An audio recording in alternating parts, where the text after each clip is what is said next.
Most people confuse attention with being seen. They think it's the same thing. But attention is temporary. Being seen is transformative. Think about it, attention fades the moment something else shines brighter. But being seen, really seen, goes deeper. It's when someone notices not just what you do, but who you are underneath. And that's all many of us have ever wanted. Not applause. Not the spotlight. Just recognition of our humanity. When people accuse you of seeking attention, they don't realize what's missing in your life. Maybe you were the child who was quiet but hoped someone would notice your silence. Maybe you were the teenager who laughed loudly because no one listened to your sadness. Or maybe, as an adult, you still find yourself posting words, pictures, or thoughts, not because you want to be famous, but because you're hoping someone out there whispers, "I get you." This isn't attention seeking. It's connection seeking. And there's a big difference. Let's break it down. Attention is shallow. It says, "I see what you did." Being seen is deep. It says, "I see who you are." Attention is conditional. It depends on performance, appearance, success. Being seen is unconditional. It doesn't fade when you're quiet, or messy, or imperfect. Attention fuels ego. Being seen heals wounds. So when people dismiss your need to be noticed as attention-seeking, they're misunderstanding something sacred. They're misnaming a hunger that is entirely human. Here's the truth, we are wired to want to be seen. From the moment we're born, we search for eye contact.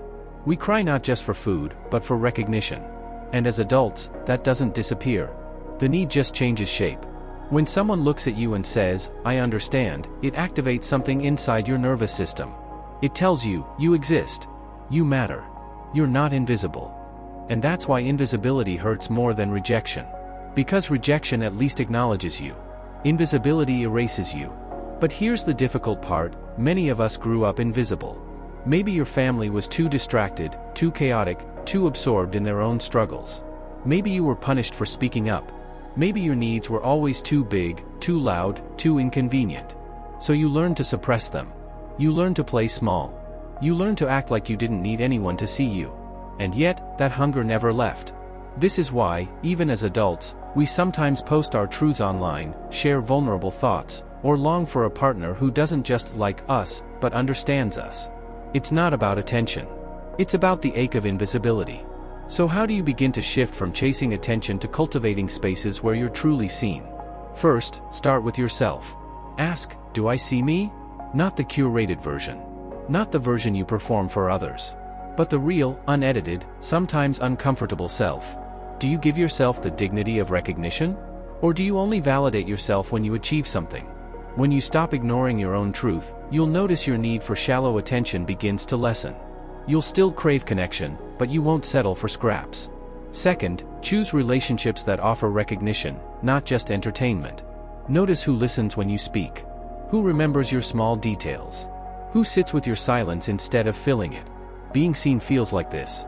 They notice the shift in your tone, even when you say, "I'm fine." They remember the book you mentioned months ago and ask about it. They know when your laughter hides sadness. They don't need you to be impressive to care. That's not attention. That's intimacy. Third, understand that being seen is not about quantity, but depth. You don't need millions of eyes on you. You need a few eyes that don't look away. Sometimes one person who truly sees you is worth more than 1,000 who merely watch you. And if you haven't found that person yet, don't mistake it as proof that you're unworthy. It only means the world hasn't caught up to the language of your soul yet. Here's where it gets powerful. When you learn to see yourself, and when you start valuing depth over performance, you become less afraid of invisibility. Because even when the world is quiet, you're no longer erased. You carry recognition within you. You anchor yourself in self-awareness. And that shift makes all the difference. So let's come back to the beginning. You're not seeking attention. You're seeking to be seen. And that desire is not weakness. It's not vanity. It's human. The problem isn't that you want to be seen. The problem is that too many people confuse your hunger for validation with a cry for connection. But you know the truth. What you want isn't more eyes. It's more presence. Not the noise of applause, but the stillness of someone staying with you, even in your quietest moments. So here's my invitation to you. Stop apologizing for your need to be seen. Stop shrinking when someone accuses you of attention-seeking. Instead, ask yourself, who do I allow to really see me? And maybe the answer, at least for now, starts with you. Because once you can look at yourself fully, without performance, without masks, you'll know what it feels like to be seen. And you'll never again confuse attention for connection.